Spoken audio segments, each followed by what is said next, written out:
I'm Ali Maxwell. He's George Elek. This is not the Top 20 podcast. We're recapping a bonkers weekend in the EFL, what I'm calling the quintultimate weekend in the EFL, in that there are 4 to play, and George and I are going to break it down for you. Yes, a Sunday night record ahead of a run from Bramall Lane to Hillsborough or vice versa through the hilly streets of Sheffield alongside Phil Jagielka. What a life we lead. We are going to the home of football, as many could perceive it. That's Sheffield. We're running from Bramall Lane to Hillsborough. In fact, as you listen to this, we are likely huffing and indeed puffing. Why are we doing this? I'll tell you why. You may well have seen on socials, actually, because this is something that's across the whole EFL. This is an incredible charity campaign between Sky Bet, the sponsors of the EFL, and also the British Heart Foundation. And it's a relay that stops off at every single one of the 72 EFL clubs. Participants in this relay are either, depending on the distance between each club, running, cycling in many cases, and walking in some cases as well. The target of the campaign between Sky Bet and the British Heart Foundation, which is Every Minute Matters, is for football fans across the UK to get behind their club and back their community. But this is the important bit. It's about committing 15 minutes of your time to learn potentially life-saving CPR with the help of the British Heart Foundation's free online tool, Reviver. So the target is for 270,000 football fans to learn CPR, and the campaign's already inspired over 200,000 people to start learning. So they're almost at the target already. You can help them get there. This isn't asking for donations. We're not joining a charity run and asking you to donate to the British Heart Foundation, but they're asking you to donate 15 minutes of your time. Dread to think how often I waste 15 minutes of my time in an average day to learn CPR using the online tool Reviver. And, you know, this is as simple as the potential to be the difference maker between life and death. You know, each month, more than 2,500 people suffer a cardiac arrest outside a hospital in the UK, and tragically less than 1 in 10 survive. And that's often because those around them don't have the confidence or the know-how to perform CPR. Every minute that passes reduces the chances of survival by up to 10%. Every minute matters, and keep an eye out on our socials in the description of the podcast for a link to the BHF's free online tool, Reviver. That's what is being asked of you. What an amazing thing it would be if you could take 15 minutes out of your day this week, or out of any day this week, to learn and gain confidence in CPR. George, the Championship weekend, guess what? It was balmy. Guess what? Loads of change, top, bottom, playoff picture, loads to talk about. Why don't we start with the top 3, as is traditional, but we've got a new leader, and it's not Leeds United, and it's not Sheffield United, it's Burnley, who've leapfrogged both of them here by beating Coventry at lunchtime on Saturday. Hadji Wright had put Cov ahead quite early on, clearly in an offside position before firing home. Burnley didn't let it affect them. Jaden Anthony benefiting after Matt Grimes had, in a very rare moment, given the ball away in build-up. And then Anthony made the most of an absolute disaster of a mix-up between Kitching and Collins at the back for Cov to win the game for Burnley. They are 27 games unbeaten now. They have conceded 12 goals in 40 games, lest we forget, and they are top of the table right now. Leeds drew with Luton at the same time on Saturday. Now, I was quite impressed with Luton in this game. I thought they played pretty well up until the last 20 yards. Again, they struggled within the penalty box to both generate and take quality chances, but they did score a nice goal on the break in the first half, pegged back by Dan James with a great strike from the edge of the box. Leeds huffed and puffed a little bit, created one big chance in the second half, but by no means dominated. Quite the opposite, in fact. So another disappointing result for Leeds. One benefit, or one positive from the fans' point of view, was Carl Darlow in for Ilan Meslier, and Darlow making one strong save. But it's 1 win in 6 for Leeds United. And then how about goings on at the Kassam Stadium? Oxford 1, Sheffield United 0. Sheffield United knew that Leeds had drawn. They knew that Burnley had won. They knew that a win would put them 2 clear of Burnley and 4 ahead of Leeds. And they lost to those bastards in yellow. Yellow and blue. How do we assess all of that? I mean, starting with the Leeds game, because I watched it and it was the earlier kickoff.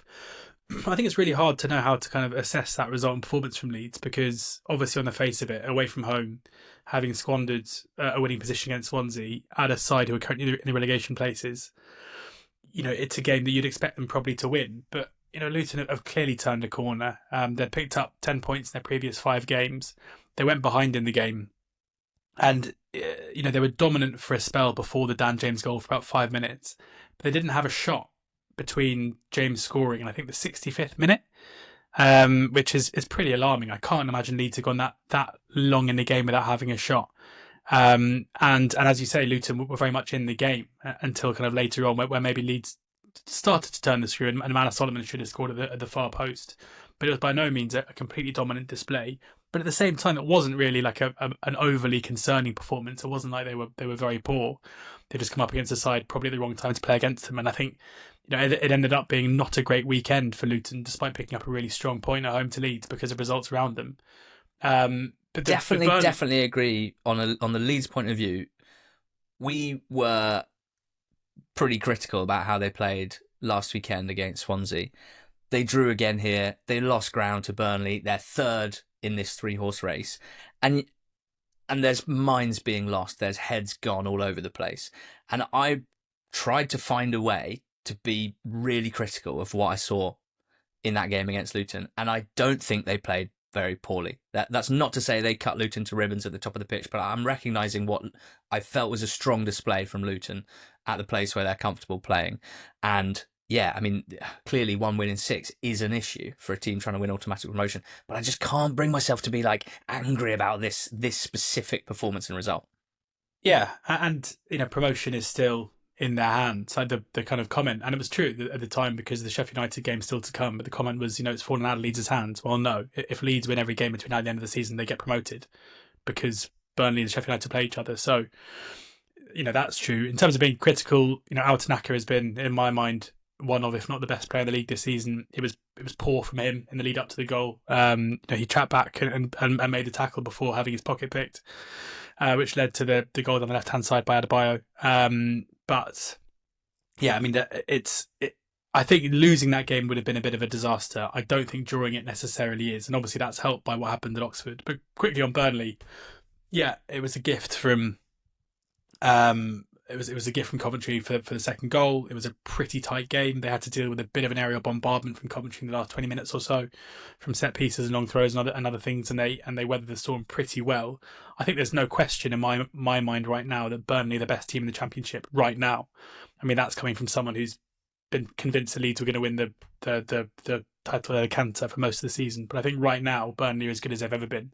Maybe not keeping as many clean sheets as they previously were. They've conceded in 2 of their last 4 games, 3 of their last 6, which for Burnley is unthinkable given what happened before that. But from an attacking perspective, they're now in games or attacking the opposition way more consistently, and they still have that very, very solid defensive base. They still haven't conceded 2 goals in a game for however long. So I'm impressed with them. The issue they've got is that their games are the toughest of the 3, undoubtedly. Like, not only do they host Sheffield United, which is tough, but they go to Derby next up, which is obviously difficult given Derby's current run of form. Millwall have obviously improved.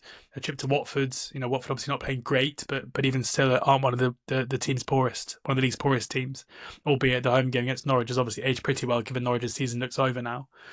In terms of the Oxford-Sheffield United game, obviously as an Oxford fan, delighted to see us win the game, I think, and I hope he won't mind me paraphrasing him, but Sam, who runs our Substack, who's a big blade and runs the Pinch, he commented saying that, and I agree with him, this is basically the Sheffield United game that we've seen over and over again, a game of relatively few chances, but chances for both sides.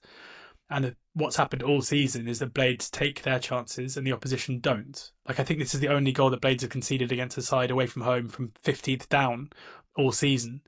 On this occasion, the best chance of the game fell to Sriki Dembele. He took it from a long throw, Volks launching it in, as all of Oxford's goals seemed to come from. Ben Nelson keeping it alive before it fell to Dembele, who prodded home. And after that, Sheffield United had a few okay chances, nothing clear cut. Jamie Cumming made one in particular, very good save. But they kind of huffed and they puffed, and it was a slow pitch. The Oxford had deliberately not watered the pitch, so it was hard for them to build up any kind of momentum or play that slick transition style football. Oxford completed 37 passes in the second half, which tells you how they approached the game, but still carried a threat in transition. And yeah, for once, for the team who we just always win, it turns out you can't just always win. You have to show consistent superiority over your opponents. And Chris Wilder admitted it after the game. He said, we weren't good enough. We didn't deserve to win. We didn't do enough. And he actually said, normally you rely on individuals to do something, and today we didn't have any of those individuals, which I think in itself is kind of telling. He would even though he might say, stick your data where you want to stick your data, to then in a post-match interview say you need individuals to do something. It's kind of two sides of the same coin. Do you know what's interesting? It hadn't really occurred to me until you just said what Wilder said about individuals, is that this championship season has fewer individual match winner types of any season that I can think of for a long time. If you try and build a shortlist for championship player of the season, and if you're listening to the pod, have a quick think while I'm whittering on. It's quite difficult to find 10 out of 10, even 9 out of 10 candidates that have impacted the season the whole way through. They do exist, but I'm just saying there's not loads of them. And then just in terms of the players themselves, it feels like the last few years there's always been a Somerville off the top of my head. Someone who, is just the match winner for one of the best teams. And, I want to mention that Jayden Anthony's been actually really good for Burnley, and Josh Brownhill's scored some important goals, and Marcus Edwards has had a big impact for them. Sheffield United, Gus Harmer, obviously, has had some incredible moments, is a box office player. Tyrese Campbell's goals have been crucial, but he doesn't have loads and loads of them in totality this season. For Leeds, again, the attacking players, well, Dan James got the strongest numbers.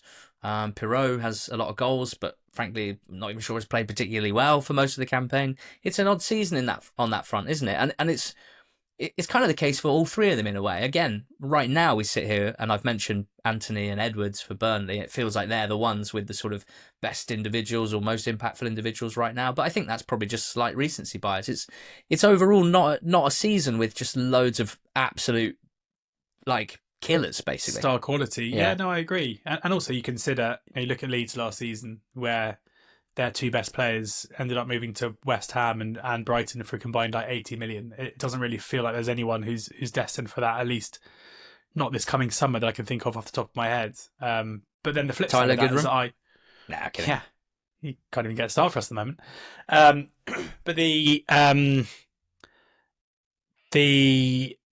flip side of that is that I was an Oxford fan watching this game, and after 59 minutes, Sheffield United bring on Jezren Ratsaki and Vinicius Souza. After 68 minutes, they bring on Kiefer Moore. After 76 minutes, they bring on Tom Cannon. After 77 minutes, they bring on Callum O'Hare. All five of those players would be our best player by so far. And that there is that massive discrepancy where I definitely agree with you, but the style quality that is still possessed by teams who come down from the Premier League, it may not be worth 10, 15 million pounds, 20 million pounds, 40 million pounds, Jorginho Ruta, but it's still just so far clear in terms of what's financially attainable, but also just in terms of ability of what clubs like Oxford and Argyle and teams at the bottom end who recently come up from League One have to play with. So yes, I agree, but also there's still some good players there. Here's a whimsical take of mine from watching the highlights of this game. You obviously said that your goal came from a Volks long throw. Jack Robinson takes long throws for Sheffield United. He flung one in. Unbelievable. I think of all the long throws in the EFL, and I am a studier, a connoisseur thereof. I think Jack Robinson's is maybe my favourite, just because it is so flat. Yeah, time to lapse. It actually had me wondering, do we actually think that flatter is better? Is it actually better, in pure data terms? Let's say Anthony Barry, Tuchel's assistant, has studied 1 billion throw-ins. Would he say that you actually want a bit more height on it so that your taller players can sort of use their height more effectively? I don't know, but it's incredible to watch. I must say, he threw one and it barely goes over head height, but it gets practically past the penalty spot. Anyway, if anyone has studied as many, anecdotally, I mean, because I've only really seen, Kieran Brown did them for a while, but Will Volks this year. My hunch would have always been that Flatter's good, but Volks is a they're one of those. It's quite a loopy, but it never stops. Like it seems to just travel and travel. Like he honestly did one on Saturday from about 10 yards inside our half, and he didn't go that close to the goal, but he got it in the box. And his caused absolute carnage. But accuracy is quite important, I would say. Like you got to actually hit the man that you're going for. Yeah, absolutely. But we are proper trebuchet FC. Like without the long throws, we wouldn't be anywhere near it. Love it. Just to recap, at the top, Burnley 84, Sheffield United 83, Leeds 82. We've got a set of fixtures in midweek as well. You're going to run us through them at the end of the Championship segment, but it's all happening at the top of the champ. But that result was massive for Oxford United as well. Now 4 points above the relegation zone, and there are 3 teams between Oxford and the relegation zone. So it's not just a case of Cardiff or Luton or maybe even Argyle making up the big points difference, 4, 6, 8 points in the case of Argyle, but also Hull, Stoke and Derby would have to get above Oxford too, and that's a huge position of strength for Oxford to be in. I genuinely can only imagine, and I wish I'd seen the level of relief that must have flooded through your body at full time, because I know you've been feeling genuinely like relegation battles are horrible for fans, and you've been really feeling it. Yeah, I felt sick throughout the second half. But the annoying thing is you get it's the same with the Watford win. The wins are really important because teams around you win. But before the whistle goes, to start the game on Saturday, you probably think a win is going to put you 5, 6, maybe even 7 points away from the relegation zone. But then because everyone beneath you wins, it's still only 4. And you're like, well, thank God we won, otherwise it would be 1. But, if you told me a month ago we'd be on 45 points with 6 games to go, I'd have thought we were safe. Done. And that's not the case. Right, let's tell you about the full picture down at the bottom by ticking off some of the games from the weekend. Plymouth Argyle, the Championship's bottom club, are not done. You can't say that they are done. They went and beat Norwich City. They are 4 points from safety with 6 games to go. Ryan Hardy with 2 really nice finishes. Hardy's, I think his body of work in the Championship, even if it may not leap off the page over what is now almost 2 complete seasons, I think it's enough to probably keep him in the division if Argyle go down. He's someone who, he doesn't always convince in front of goal with his finishing, but these 2 finishes show that, like most strikers at this level and below, when he is in rhythm, when he is confident, he can be an excellent finisher. He offers a lot outside of that, not brute physicality and power, as is kind of quite popular among Championship strikers, second-tier strikers and recruitment departments these days, but movement and speed and running all across the front line, and Norwich really struggled with it, and he almost had a hat-trick, possibly should have had a hat-trick. He didn't score the best goal of the game, though. That was scored by Josh Sargent. Absolutely incredible first touch with his left foot that set himself up for a volley, which he thumped in, but not enough for Norwich. On Sargent, God, I really love Josh Sargent. I think he's just such a fantastic striker. I noticed that on FBref, non-penalty goals plus assists per 90, so not just goals but assists as well. He led the Championship last season, 0.88 per 90. He leads the Championship again this season, 0.78 per 90. It cannot be overstated how good Sargent is and how much he offers this Norwich side. A side who overall, and after this result, as they have been quite a lot recently, kind of soul-searching for the soul of Torup's Norwich and hoping that they can build a sturdier soul next season. I think it's fair to say a lot of disappointment over the last couple of months. And for Argyle, you're just wondering, could they? There's no question that 4 points in and of itself is not insurmountable for them. The issue that they have is that they have 4 of the top 7 still to play. The other 2 games they have are away at Swansea in midweek and away at Preston. And they're a team with 1 away win in 20 league games, the worst away record in the EFL. So gauntlet laid down for them to do something away at Swansea in midweek. They've only lost 2 of their last 7 away. It's not enough to draw now, is it? Is it? Not away at Swansea and Preston. I think it's enough. Well, I think it's enough to, Blades at home, as Oxford just shown. You can't forecast 0 points in these games. Like Leeds at home on final day, that could be Leeds either resting all their players ahead of a playoff campaign, knowing they're already out of it. It could be a massive piss up because they're already promoted. Like that. It's unlikely that's going to be a genuine Leeds home game. I mean, I guess they might need to win to go up, which would obviously be an absolute disaster, but it could go either way. as you say, Blades, Coventry at home. These aren't games you just have to forecast 0 points. So yeah, I mean, I don't think they will get out of it, but certainly if they go to Swansea and win in midweek, then they're absolutely bang in the mix. It feels like there was kind of one relegation spot up for grabs, then there was two, and that kind of feels like there are three. And Hull were the other big winners, along with Oxford. They went to Hillsborough and they won. Now, they are What a header. Oh, Charlie Hughes. That is one of the most magnificent headed goals of the season. Just so powerful, so perfectly into the top corner in injury time to win it for Hull, who had had to weather, would I go as far as to say, a storm? Sheffield Wednesday had the better chance in the game, put it that way. Sheffield Wednesday were not at their best, and there's plenty of reasons for that. But before we get into that, massive win for Hull. It just seems like they do all their best work away from home, where only 5 teams have won more away games than them in the Championship this season, but they've got the worst home record in the whole league. I think they're quite an interesting case study. If they finish the season with the worst home record in the league, my question is, can you stay up being the worst home team in the league? They might be able to provide the answer yes, which would kind of surprise me. But I'm pleased to see Hughes have a big moment. He's a player I like a lot. I think he's developed a lot in the last 12, 18 months or so, particularly aerially, funnily enough, given that he scored this goal. He's a much stronger defender physically than he was, again, understandably, because he was playing at such a young age, and clearly has this bullish confidence on the ball, a bit like Ronnie Edwards, that is a really impressive trait as well. Wednesday, 4 home league defeats in a row. They are winless in 7 home games. Danny Rell really down after this one, and that's because it's example 712 of off-field issues, and more specifically, issues caused by the owner. In this instance, not being able to fully pay wages at the start of this month. Some senior players not paid heading into the weekend. Some staff paid a little late, I believe. And Rell really down about this. You can completely understand it. It undermines the work that he's doing. Chanziri is a manager that I personally feel often undermines the work of his managers.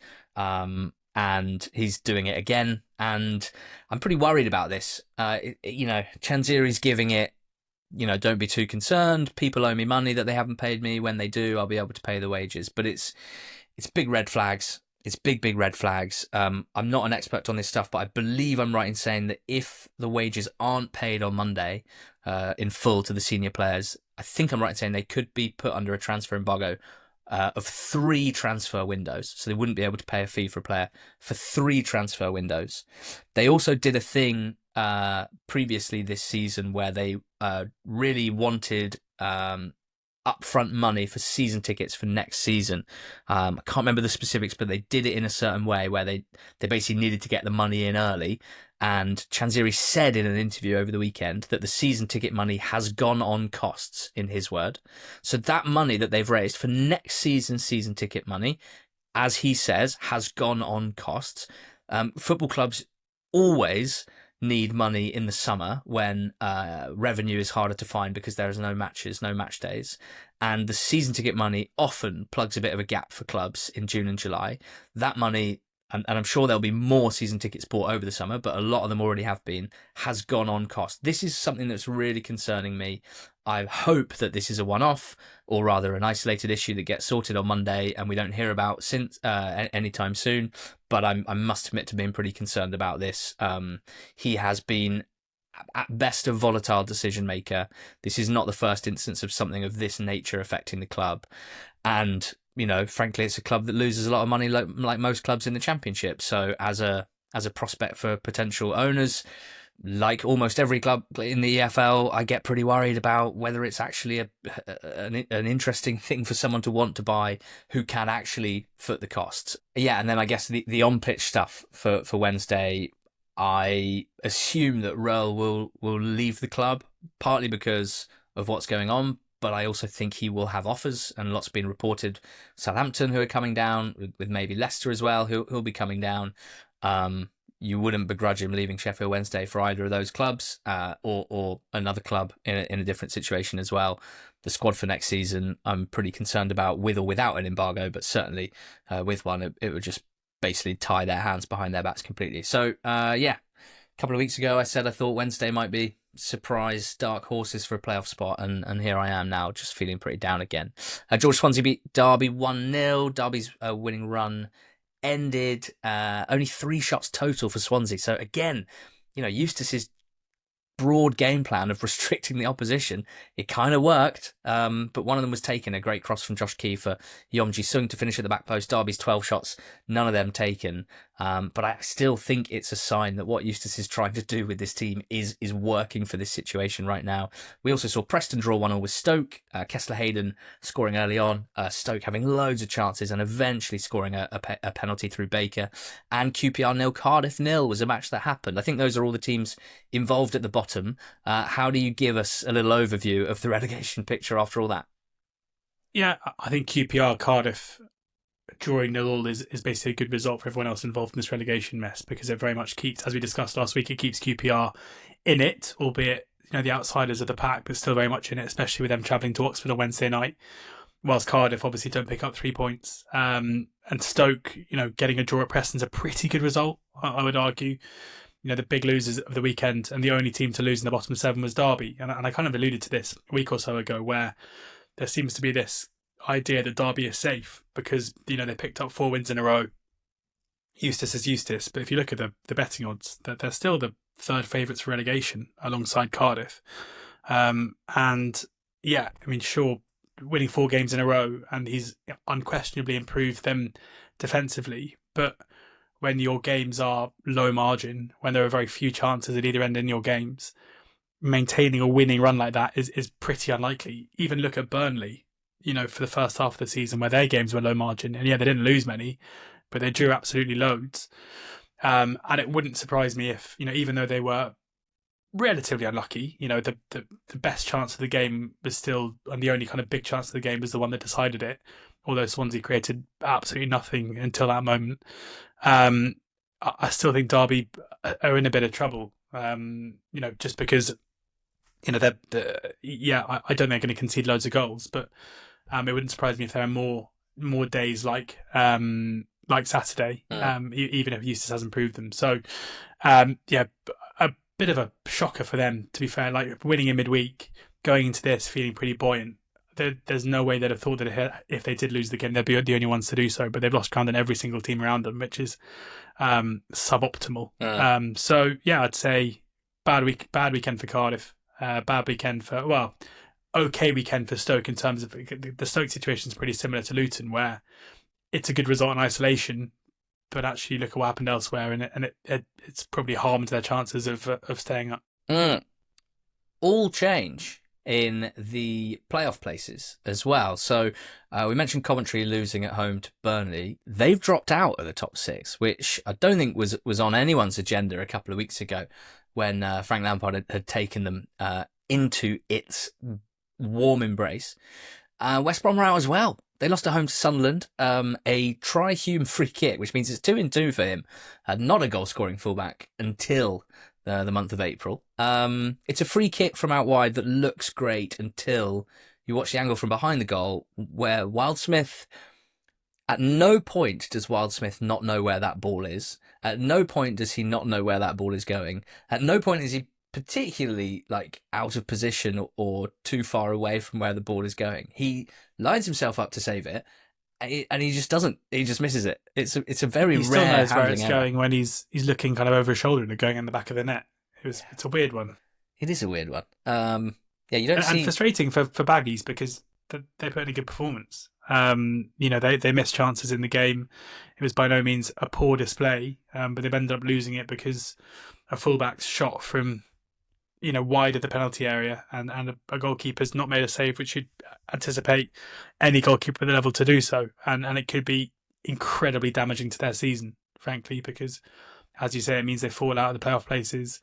Frustration, this game I think would have meant a lot to Tony Mowbray, who I'm sure probably still feels a little bit aggrieved as to how his time ended at Sunderland. And still, I'm sure, a very popular man amongst their fan base. But yeah, this was a frustrating, damaging one for them, certainly, and for Coventry as well, who, yes, it's against Burnley, but you go ahead in the game at home and you end up losing it due to just a huge defensive mix-up. they'll be feeling incredibly frustrated as well that they weren't able to get at least something out of the game in order to maintain their playoff spot. Hard to imagine Tony Mowbray being aggrieved about anything. I think, apart from if you said to him, he'd be polite hey, Tony, about it. I hate football. I think that's the only thing he'd get pretty upset about. Hey, Tony, I hate youth development. Yeah, I hate technical attacking players, Tony. What about that? That 1-0 defeat to Norwich, late goal from Sargent, and now this one to Sunderland. Really poor couple of games for West Brom results-wise. Bristol City away on Tuesday. That's the playoffs, Bristol City, as they might be called if they are to stay in 6th position. Great segue. A 2-1 win against Watford. Ross McCrory smashing them in front. Naki Wells making it 2-0 after nice work from Sykes. One of those where it looks like the ball might have gone out on the touchline, but from the camera one angle and any other angles I've seen, just no way of knowing. So broadly, I tend to take the view of the assistant that's 2 metres away. And a nice take from Doumbia for Watford to make it 2-1, but a defeat for them.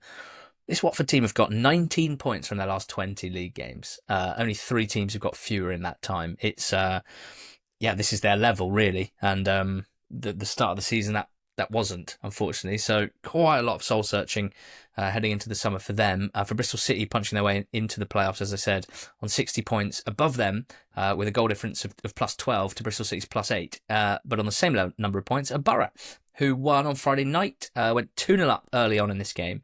Tommy Conway with a real, potentially sort of low-key one of the best goals of the season. Is that mental to say? The touch. No, it's good. Yeah, I agree. And this isn't original, but the touch is Bergkamp-esque, which is what gets used for any good touch that precedes a good goal. But it's so good. It shows real good awareness, obviously good technical first touch, good agility to kind of change direction so quickly when the defender's gone for a hot dog, and then the left foot finish. Was it on the half volley, on the bounce? Can't remember exactly, but it's just sweet strike into the corner. Absolutely beautiful. I'm going to mention Tommy Conway and FOTMob Corner quite soon, but it was 2-0 soon after. Illing Jr., our mate from the England under-21s. My mate. Your mate. I don't know. I don't think I can claim that if he doesn't know who I am and I've never met him. His shot was going miles wide, but got deflected in, and he's been credited with the goal, so that's nice for him. A messy game. Definitely not your mate now. Pretty messy game in the second half. Did he unfollow us on Instagram as well? Yeah, he did the old follow-unfollow. He just wanted us to get the endorphins out of the notification before he just swiftly unfollowed afterwards. Sort of hoping that some people might see England_pod and think it's something official, like the England official, and then they follow it because he's like, well, I play for the under-21s, I should probably impress the FA's content team, and then he sees that it's us. He's like, oh, don't worry about it. It's troubling that you have said this because during Blue Sky's very short and sharp period of being the nation's #1 football social media app, I very much took umbrage with someone who was pretending to be OUFC official, and basically told them they couldn't do that, and they took it down. So can you please not catfish England fans after my George Borough in the top 6, and they are undeniably in good form, and that's a hell of a turnaround from the sorts of conversations we were having about Michael Carrick about 6 weeks ago. I must admit, I'm still not finding them massively convincing in their performances, and I think that they might come unstuck against better opposition. But Blackburn weren't such as Leeds in midweek, potentially such as Leeds in midweek. Blackburn are a real soft touch at the moment, as we saw here. Poor start to the game, 2-0 down. Probably, actually, it was Borough looked more likely to extend their lead in the second half, although Blackburn did have some chances as well. They're in a real hole right now. Borough kind of feels like Groundhog Day a little bit, the way their season has gone. So tell me about that playoff picture with Borough and Bristol City now 5th and 6th. Cov and West Brom outside looking in. Yeah, topsy-turvy, as you say. I mean, it's so tight. Things are going to change very quickly. Borough and Bristol City both on 60, as you say. So with Cov a point behind, with Middlesbrough hosting Leeds on, I think it's Tuesday night, is it? I mean, it doesn't feel like there is one team amongst those who are currently playing really well. Like even Bristol City feels like the job that Liam Manning is doing isn't really being appreciated. I don't know if it's him being relatively not particularly box office in the way that he talks about things, or if it's because the style of football isn't to everyone's liking, or whatever it is. But it kind of feels strange to me that this is a side, Bristol City, who have just consistently tried and failed to do exactly what he's doing and actually get into the playoff places. And he's come under massive pressure at times early this season. He's obviously gone through immense personal tragedy as well. Like I don't really get why there isn't more fanfare around what he's doing. And yeah, I'm not biased because he left my club in the lurch, but I definitely saw firsthand what I thought was a very, very impressive manager and someone who was destined to do good things, and whose management style was actually very, very different to the perception of what it was, I think, at MK Dons. And maybe it is that kind of pragmatic. They scored with their first 2 shots against Watford. There are only 4 shots in the whole half. Like it isn't particularly pretty, but it's effective. And I think if Manning gets Bristol City into the top 6, that alone would be a significant achievement. And the way they're going, it wouldn't be a massive surprise if he did it. Yeah, Josh, who's a Bristol City fan on NTT20 squad, said Manning's made me believe more than I ever have supporting us. Can't thank him enough for doing it. Amongst him going to hell and back, can't imagine there will ever be a time again. Do you remember the uproar when he was appointed? I'm not a huge uproar. I'm not that fussed about uproar upon managerial appointments. Yeah, look, fair play. Work still to do. 6 games to go. They've got West Brom at home on Tuesday night. What a midweek slate that is. The episode of Under the Lights for NTT20.com subscribers that goes out on Wednesday morning is going to be spicy as hell. We also have Millwall beat Portsmouth 2-1. Ivanovic with a nice header to put Millwall ahead. Then Andre Dozzell finished off after a bit of a mess inside the Millwall box. I think it was a triple Megs for Andre Dozzell, which you don't see very often. And then Ivanovic won it with another fantastic header. And Ivanovic has he got 10 goals? Something like 10 goals, maybe just under 10 goals in his debut season, having joined late on deadline day. But it's not just how many, it's what's happened in the games that he scored. 4 of them have been the winner in a 1-0 win. 4! I doubt there's many other Championship players that have scored 4 single goals in 1-0 wins this season. 2 of them were Millwall's goal in 1-1 draws, so won them a point. And then this one, both goals in a 2-1 win, the opener and the winner. It's those, if that is a trait, and it could just be completely random, then that's a hell of a trait for a young striker to have. Pompey still poor away from home. 10 points away in 20 games is pretty damn ugly. George, which fixtures in midweek give me a top 5? That's where we're at this season. I want 5. There are so many good ones. I think with the relegation picture, you've got, the most important and the biggest is Stoke hosting Luton. Luton, if they win away at Stoke, will go just 1 point behind Stoke. You'd think a Stoke win would be really damaging to Luton and probably, well, not quite put Stoke out of danger, but play a huge part in doing so. Whereas I reckon all teams, certainly myself included, around them would probably be looking at a draw as being a fairly good result. On Wednesday night, you got the Oxford against QPR game, and a similar story, albeit both teams on more points than those two, but 2 teams who are on the periphery. The winner of that game are going to put themselves in a very, very strong position to be safe. The losers will be very much in it. A game that affects both the top end and the bottom end of the table. Derby hosting Burnley. Derby 4 wins in a row, then lose against Swansea, as we just said. Burnley currently top of the table. Will they be the latest team to hit top of the table in the Championship and then stutter, as we've seen Leeds do, and then we've seen Sheffield United to do as well. Borough Leeds is a big one, both in terms of the playoff picture and obviously the promotion race. That's an 8 o'clock kickoff live on Sky. Middlesbrough, the home side. Leeds looking, I'm sure Darlow will start again, and looking to get back on the winning trail, and probably assume that Sheffield United hosting Millwall, which is a tough game for them. And then the final one to mention is a huge playoff clash in this race for 5th and 6th. Bristol City hosting West Brom.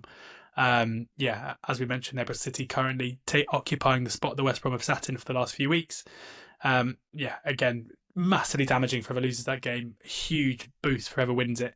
And there are other big games as well I haven't even mentioned. It's a kind of proper midweek where I think a lot is going to be learnt. But yeah, as you mentioned, Argyle and Pompey, 2 sides who aren't particularly good away from home, both on their travels on Wednesday night against Swansea and Coventry. So a bonus, I think, for Argyle, they probably need to pick up wins. It's a slate for the ages. I mentioned 8. There? Yeah, well, that was pretty strong. And now I kind of wish you just said all of them, because now I feel like there's 4 that have been hard done by. We'll get a message saying, how have you not said Watford against Hull? It's a mega slate. As you say, there's going to be some really significant results and storylines, which will be covered on Under the Lights, which is our midweek podcast, kind of Monday pod style analysis of midweek games. It's for our dear paid subscribers on ntt20.com. So could be worth you giving that a go. You can just sign up for a month to start with, see how that feels, see if you like what we're offering. I think that you will. ntt20.com there. Welcome back, Southampton is something that I'd like to put on record. They'll be playing in the Championship again next season. I gather they've not had a great time of it up in the old Prem. I can't say I'm particularly surprised about that, and I will say that I am somewhat concerned about the general state of affairs with the old Championship Premiership gap, but that's not one for right now. I'm trying to stay positive and enjoy the end of this season. But welcome back, Southampton. I enjoyed, I think, 2 trips to St Mary's last season, so I look forward to visiting again. The first one, I ended up having a couple of beers with James Beattie, which is, I mean, about as good as it gets when you go to a midweek game in the EFL. And the second one, me and you did a Q&A in one of the hospitality lounges to a group of people who I think only about 10% of them knew who we were, and they could really have done that was without. after we spoke as well. But be great to be back. Great to be back. Yeah. Welcome. Do you think Danny Röhl will be their manager? Probably, yeah. I mean, it just makes me sad, and this every year this seems to happen, that we were there in that glorious May day. Was it May or was it June? One of them. Watching Southampton fans just overcome with joy at their return to the promised land. They were back, and then they're back again, and they've had a really miserable 12 months. Time to hit the football corner button hard. I'm going to tell you a little bit about the Championship Golden Boot race, using FOTMob's stats and data to paint a picture. Let's be honest about this. It's been an absolutely honking Championship Golden Boot race. One of the worst that I can remember up to this point, but still 6 games left. So could it have a good ending? That's what we're looking at today, because top of the charts is Norwich City's Borja Sainz with 17, Joel Peru has 15, Josh Sargent 14, Brownhill 13, Callum Robinson, Josh Madger, Wilson Isidore, Tommy Conway, Anis Mehmeti, all 12, and Dan James, Hadji Wright, Joshua Windass have 11. So Sainz the man to catch. This is a player that had 15 in his first 18 league games this season, including 2 hat-tricks and a brace. Just a sensational few months of goal scoring in different ways, but 2 in 17 since then, and still 2 clear of the rest. Surely there to be chased down with 6 games to go. He's got Peru 2 behind him. Now, I must admit I'm a bit of a Joel Peru skeptic. In a Leeds shirt, at least. Clearly was a fabulous player for Swansea, and in the main played a role that I think brought the best out of him. And for a team where his talents elevated their attack, I don't think that Peru's game really elevates Leeds' attack, I must say. He is and can be a very good finisher. He has scored 15 goals this season. I don't think those are particularly impressive numbers in the team that he plays for, and that's just goal scoring. Outside of that, I don't particularly like what he brings to the table, I must admit. So I thought I'd lay that on the table. What I find interesting about Peru is I had the sense that he is a bit of what you might call a flat track bully. And Hugh Davis, El Arbitro, who we work with, can put some meat on the bones there. Because of Peru's 15 goals, 12 of them have come when Leeds are already winning this season. So to me, while a goal that makes it 2-0 is still important to secure a win, generally speaking, it's not the most important goal in that game and in that win. 60% of his goals, so 9 of 15, have come against the current bottom 6. That's the sort of thing that gets people branded as flat track bullies. And he hasn't scored in his last 6 games. And this is a time where Leeds need individual players to step up, and across the board, some of them are not at the moment. I think Peru is one of them. Now, I say that to say that he might still win the Golden Boot because he's closest to Sainz. 6 games to go. Wouldn't be a surprise to see him get 2 or 3 and draw level, maybe get in front of Sainz. But he is goalless in 6, and I think somewhat going missing. Sargent's the one As discussed earlier, I absolutely love Josh Sargent. His goal on the weekend was sensational. His goal the weekend before was magnificent. He's got 10 goals in his last 11 starts in the Championship. For me, he's the best striker in the division. And frankly, I'd love to see that reflected in a golden boot. His goals have been sensational, but it's more than just that. It's his all-round play and his creative instincts as well that are so impressive. Brownhill's next up, which is, pretty amazing given that he's essentially a kind of attacking midfield player, central midfield player. His shot map's amazing, Brownhill, where because he plays where he does, he takes quite a lot of shots from outside the box, which you can imagine, takes quite a lot of shots from sort of 10 to 18 yards.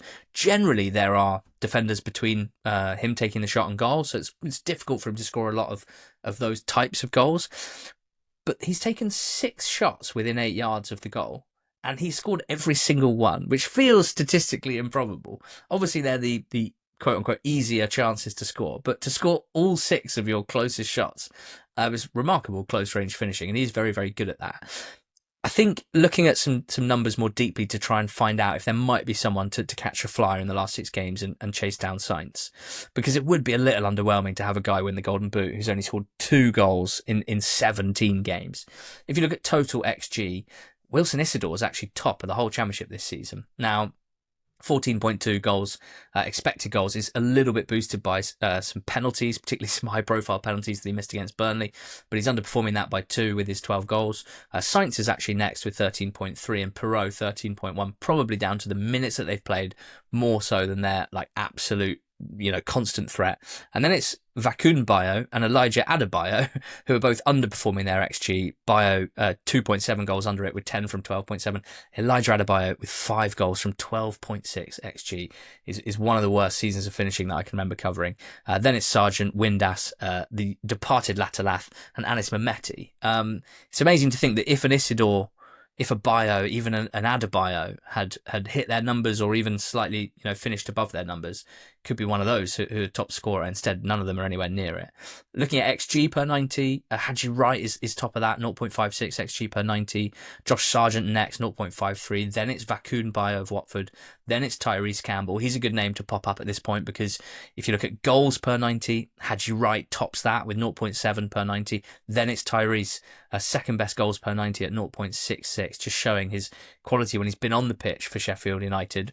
Callum Patterson is third for goals per 90. What the hell is a polar bear doing in Arlington, Texas? Callum Patterson, third best goals per 90 in the Championship this season. Sargent fourth, and Tommy Conway's fifth. So a couple of interesting names there. I feel like if I was Conway, I'd feel a bit like if Latalath had left in the summer, and clearly he was pretty keen to leave, Conway would be right up there, I'm pretty sure. If I was Haji Wright, if I was Josh Sargent, I would definitely feel like they'd be locked in a titanic battle, quite frankly, for the Golden Boot, if not for missing 19 games in Wright's case, 14 in Sargent's case.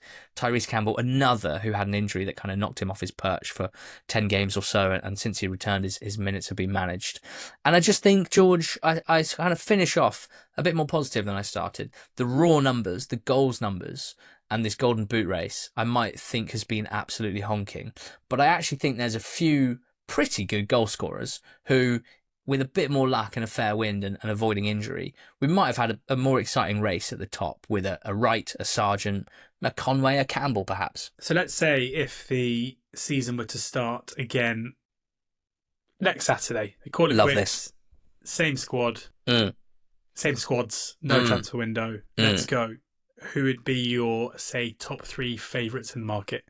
I think the favourites would have to be Haji Wright, Josh Sargent, and probably Joel Pirot, despite what I said about my views on him. I think that Isidore would be in that conversation as well. Obviously, he joined late, so he wasn't part of any pre-season markets. I think those 4 would comfortably be the favourites in the market. And I might be forgetting someone. Maybe Tyrese Campbell, but I just feel like, I don't know, his minutes are so heavily managed. No, probably Campbell, because they'd be looking for a Sheffield United player at the top of the market. But they've also got a few. But don't second guess what the traders are doing. You're the trader, so if you don't think he should be there, he's not there. And Tommy Conway, I think would round out our top 5. Well, there you go. Thanks to FOTMob for sponsoring the Monday podcast feature FOTMob Corner all season.